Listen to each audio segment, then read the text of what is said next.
Okay, my daughter, we are going to read today Makharij number 9. Yes? The 9 Makharij is that of Lam.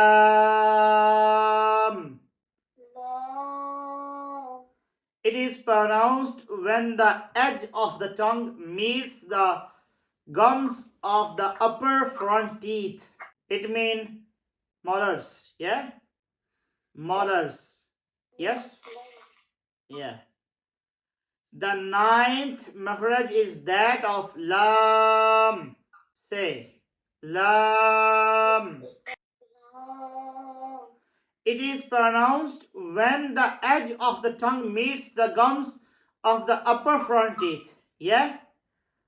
Molars. Next Makharij is number 10. The 10th Makharij is that of Noon. When the tip of the tongue meets the gums of the front upper teeth. Okay? Are you understanding what I'm saying? Yeah. The 10th Makharij is that of Noon when the tip of the tongue meets the gums of the front upper teeth. Okay? I said okay? Okay. Yeah, please revise it.